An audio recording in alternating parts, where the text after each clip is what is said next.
Bienvenue à tous. Dans cette vidéo, on va voir pourquoi 90% des traders perdent régulièrement sur les marchés. Allez, c'est parti.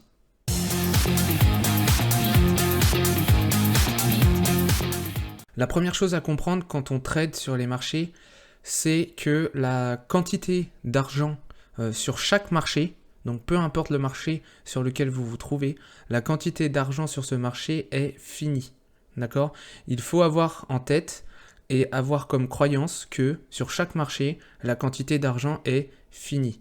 Ensuite, on a un nombre d'intervenants X qui intervient sur ces marchés, d'accord ? Donc avec plus ou moins de capitaux entre les institutions, les hedge funds, les particuliers, les banques, bref, n'importe qui peut placer de l'argent sur un marché et on a une quantité X de personnes sur ces marchés. Donc ça soulève deux choses, c'est que la première, étant donné qu'il y a un plafond maximum d'argent sur le marché, avec un nombre limité de personnes dessus, chaque personne qui veut mettre de l'argent sur les marchés, son but est de ressortir gagnant, d'accord ? Ça veut dire que pour chaque intervenant, le but de ces intervenants est de récupérer plus d'argent qu'ils en ont mis à la base. D'accord ? Donc ça, c'est une des premières choses qu'il faut comprendre. Vous allez me dire, oui, mais c'est évident, on veut tous gagner de l'argent sur les marchés. Ça soulève quand même quelque chose d'intéressant. Ce que je viens de vous dire, c'est que si la quantité d'argent sur un marché est finie et que le nombre d'intervenants est également fini, eh ben, ça veut dire que pour qu'il y ait des gagnants, il faut des perdants. D'accord ? Si je prends l'exemple, par exemple, d'une table ronde et on a 10 personnes autour de cette table, on met un seau par exemple ou un contenant, peu importe celui que vous voulez, et chaque personne va mettre 100 € dans ce seau par exemple, et donc du coup on atteint la valeur donc, de 1000 € dans le seau, d'accord ? Chaque intervenant autour de la table, les 10 qu'ils sont, veulent gagner plus d'argent, c'est-à-dire ils veulent récupérer plus de 100 € dans le seau. D'accord ? Donc si une personne retire et arrive à retirer plus de 100 € donc de sa mise initiale, ça veut dire qu'une personne en face d'elle sur la table, elle n'a plus la possibilité de pouvoir retirer ces 100 €. Donc il y en a une des personnes ou certaines personnes autour de la table qui, elles, seront obligées tôt ou tard de perdre. D'accord ? Donc ça, c'est en fonction du timing auquel vous allez sortir du marché, auquel vous allez rentrer sur les marchés. D'accord ? Donc, la première chose à comprendre si vous voulez gagner sur les marchés, ce n'est pas de chercher à gagner de l'argent, c'est de faire perdre les autres. À partir du moment où vous comprenez où les personnes en face de vous se retrouvent bloquées, tout simplement, c'est-à-dire qu'elles sont dans une situation donc de faiblesse. Donc, pour les personnes qui ne connaissent pas le trading, celles qui connaissent le trading, je vais d'abord commencer par là. Les personnes qui connaissent le trading, eh ben, tout simplement, vous savez que quand vous rentrez en position, par exemple à l'achat, et que vous vous retrouvez en drawdown, c'est-à-dire dans une perte latente, à ce moment-là, tant que vous n'avez pas clôturé la position, vous n'avez pas perdu d'argent. Mais par contre, vous êtes en perte latente. Le but d'un trader et d'un trader gagnant, c'est de faire capituler ces gens-là, c'est-à-dire ne pas leur laisser le choix que de fermer leur position. Parce que quand elles vont fermer leur position, elles vont lâcher de l'argent au marché, ce qui veut dire qu'il faut, la vraie stratégie pour gagner en bourse ou en trading, c'est qu'il faut rechercher où les personnes se retrouvent bloquées, c'est-à-dire qu'elles sont en drawdown et les forcer à capituler, ou à fermer à break-even, d'accord ? La création d'un ordre, quand on est à l'achat par exemple sur un marché, peu importe en fait l'actif que vous allez travailler, que ce soit les crypto-monnaies, les actions, le forex ou peu importe les indices, les matières premières, l'énergie, tout ce que vous voulez, en fait ce qu'il faut c'est faire perdre les autres. Donc il faut rechercher des setups techniques où il y a des personnes qui sont bloquées, d'accord ? Eh ben, il existe certaines stratégies qui nous permettent de savoir où les gens sont bloqués. Notamment des stratégies sur des structures de marché, d'accord ? Donc c'est quelque chose basique, on dirait, mais il faut bien comprendre ce qui se passe derrière. D'accord? Il faut bien comprendre ce qui se passe derrière.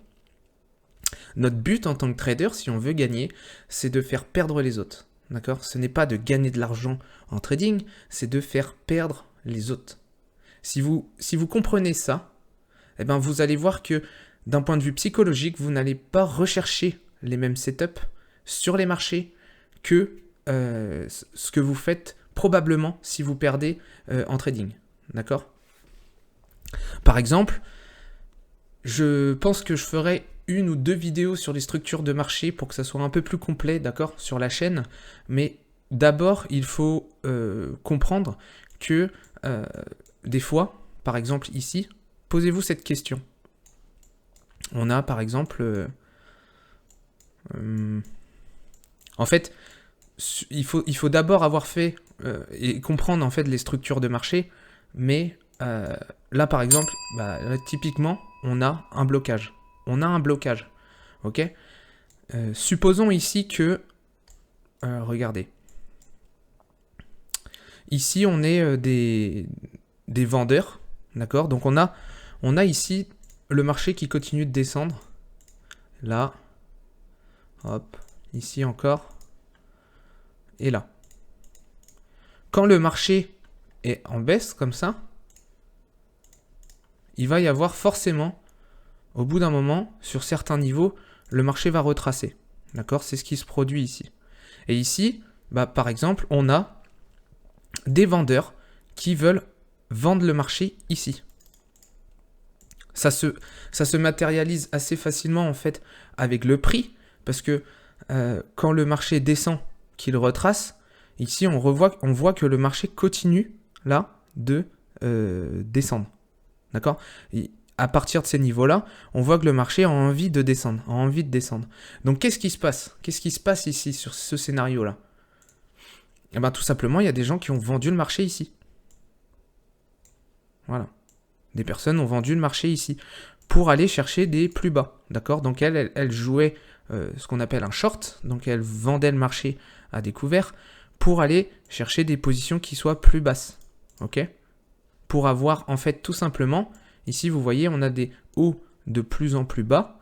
Et en fait, ce qu'elles auraient voulu, c'est avoir un bas qui soit encore plus bas que ce bas-là. Ok? Que ce haut-là, pardon. Ou ce haut ici. Et en fait, on voit bien que là, le marché monte. Ça veut dire que ces personnes-là, elles se retrouvent bloquées. Imaginez maintenant que sur les marchés, la plupart des intervenants, notamment ceux qui ont énormément de capitalisation, institutions, hedge funds, banques, ce que vous voulez, les grosses mains, en fait, travaillent sans stop loss.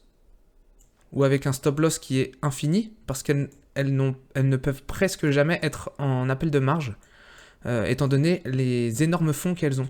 Alors elles ne voudraient pas se faire sortir à un pips ou un tick près, d'accord? Donc elles mettent carrément pas de stop loss. Et donc du coup, ce qui va se passer, c'est que quand le marché va revenir ici, sur ces niveaux-là,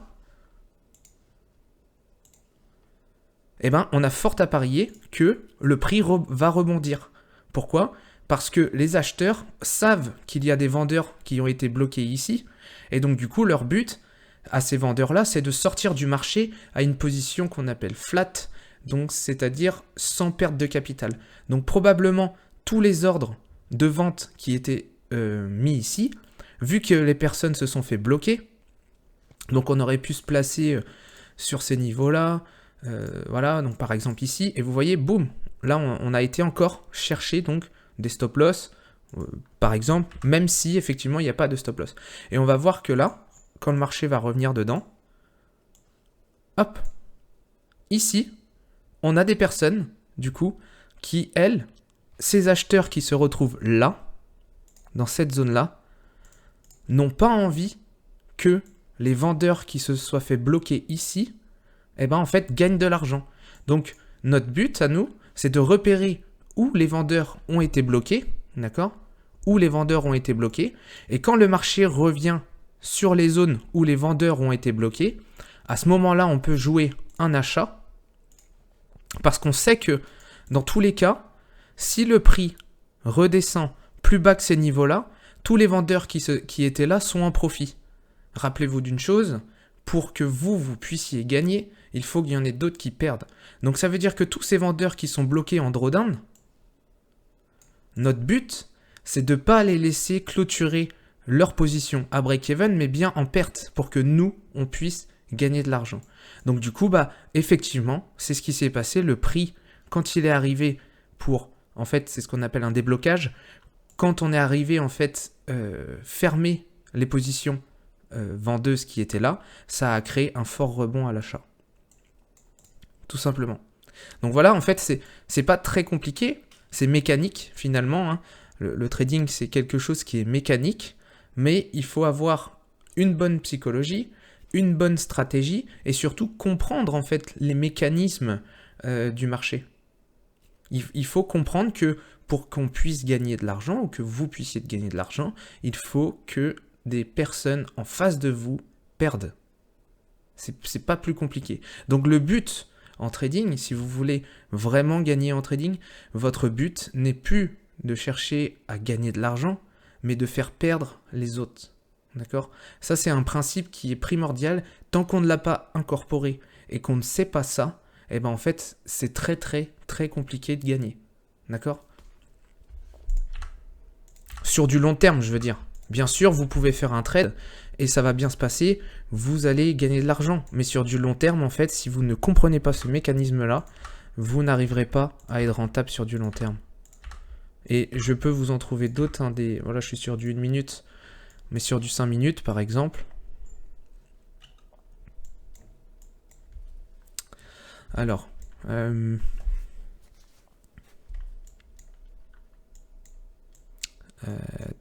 tac. Bon, il y en a à peu près partout, hein, des setups comme ça.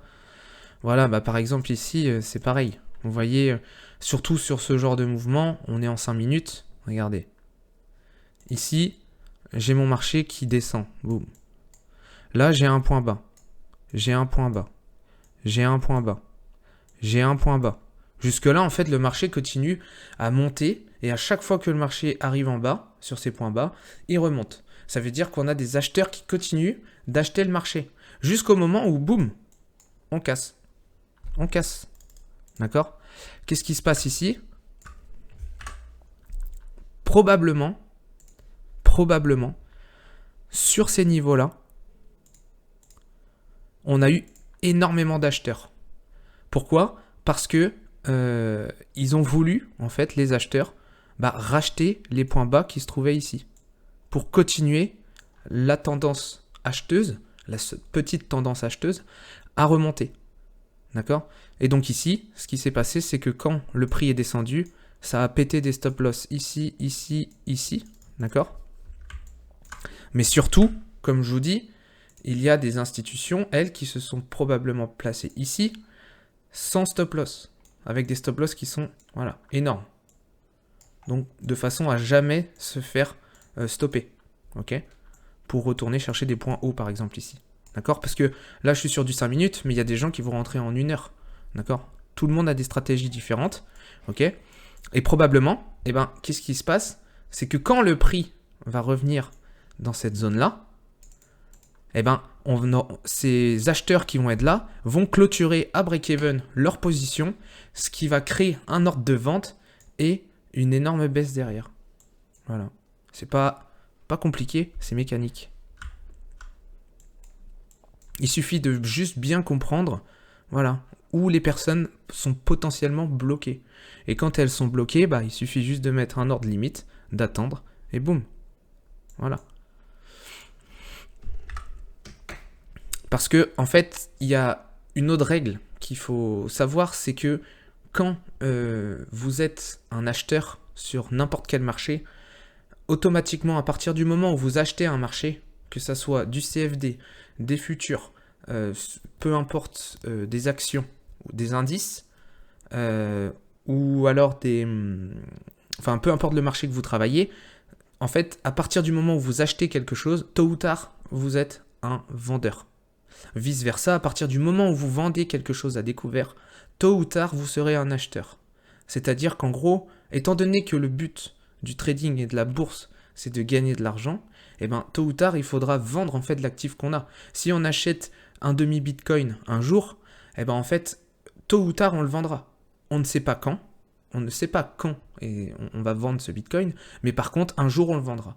Ce qui soulève une chose, c'est que le temps n'a vraiment pas d'importance sur le trading. Ce qui compte, c'est de savoir où les personnes sont bloquées, et quand on a repéré des personnes bloquées, on s'en fout de savoir combien de temps ça va mettre à retourner, chercher, délivrer, débloquer ces personnes. On s'en fout de ça. Ce qui compte, c'est de savoir à partir du moment où on va arriver sur les niveaux où les personnes sont bloquées, qu'est-ce qui va se passer? Est-ce que ces personnes-là ont tellement eu peur? Parce que là, la psychologie, étant donné que le trading est quelque chose d'émotionnel, en tout cas au début, et c'est pour ça aussi qu'il y a beaucoup de traders qui perdent, c'est parce que ils tradent avec des émotions. Mais quand vous avez compris le mécanisme des marchés, il n'y a plus d'émotions, c'est mécanique. Donc du coup, ici, les personnes qui ont acheté ces niveaux-là, elles se sont toujours retrouvées dans le rouge. D'accord ? Et du coup, vu qu'elles tradent sans stop loss, quand le marché revient par ici, quand le marché revient là, elles se disent « Ah bah nickel, ici, je peux... vendre ma position, parce que j'étais à l'achat. C'est pas terrible mes dessins là. Ici sur ces niveaux, quand le marché va arriver à peu près sur mon point d'entrée, parce qu'on ne sait pas vraiment ici où est-ce que les gens ont acheté, mais on sait qu'il y a eu des acheteurs ici, parce que le prix a été soutenu une fois, deux fois, trois fois, quatre fois, et ensuite on a cassé. Là ici, on sait qu'on a eu des acheteurs qui se sont fait bloquer, et quand le prix est arrivé ici, elles ont clôturé leur position. À break-even, ou alors en légère perte. Mais en tout cas, elles n'ont pas clôturé ici, parce que le delta, la distance de prix entre ce niveau-là, d'accord, au plus bas ici, et le niveau par exemple où elles se sont placées,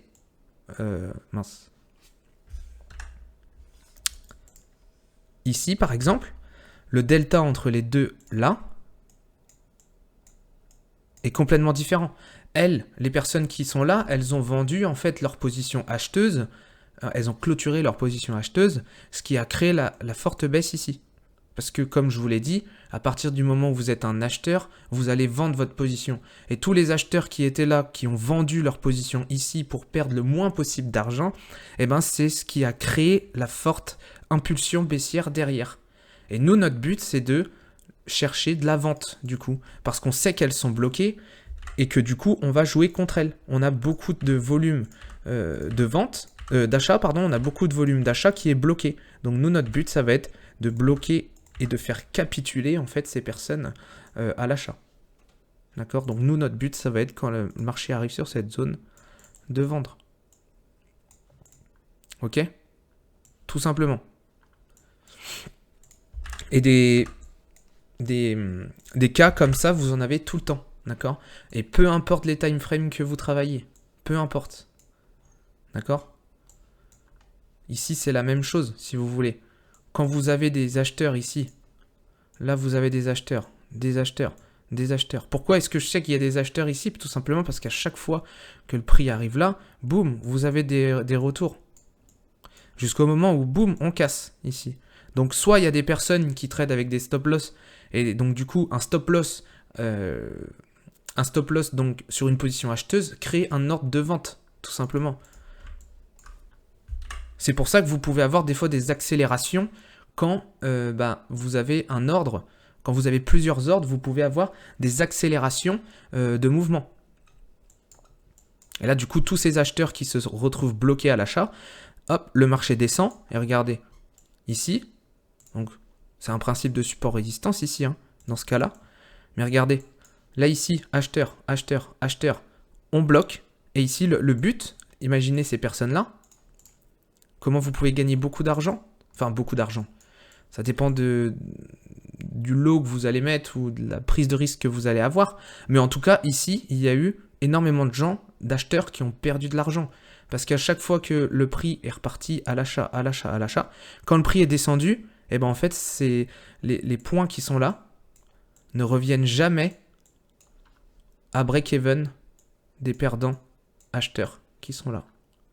Donc, quand le marché arrive là encore, ici ou là, eh ben en fait, ça continue de capituler. On fait capituler tous les acheteurs qui se trouvent en fait sur la route et qui achètent le marché alors que les vendeurs continuent de les enfoncer. Et là, les vendeurs peuvent gagner beaucoup d'argent, d'accord? Mais pas les acheteurs. C'est pour ça qu'on dit de travailler en tendance. Travailler en tendance, c'est bien, mais en fonction de votre stratégie, vous n'êtes pas forcément obligé de travailler en tendance. Ça dépend, vous, votre stratégie. Est-ce que vous allez rester longtemps sur le marché? Est-ce que vous allez sortir vite du marché? Est-ce que vous tradez sur du très court terme? Est-ce que vous tenez vos positions très longtemps? Voilà, ça va dépendre en fait de votre stratégie et de la stratégie des autres. Mais tôt ou tard, en fait, à partir du moment où vous ouvrez une position, il y a une position antagoniste qui se crée le moment où vous allez la fermer. D'accord? Où vous allez fermer votre position. Donc voilà pour cette vidéo, c'est vraiment quelque chose de simple, hein. C'est très très simple. Là, je vous ai montré techniquement, entre guillemets, puisque j'ai juste tracé des supports, des résistances, mais c'est surtout ce que je voulais vous transmettre, c'était plutôt la partie réflexion. Qu'est-ce qui se cache en fait derrière le prix? Qu'est-ce qui se cache comme mécanisme derrière le prix? Voilà. Donc ce sera tout pour cette vidéo, j'espère qu'elle vous aura plu. Si c'est le cas, n'hésitez pas à vous abonner, à liker pour plus de contenu de ce genre. Et je vous retrouve très vite dans une prochaine vidéo. Allez, bye!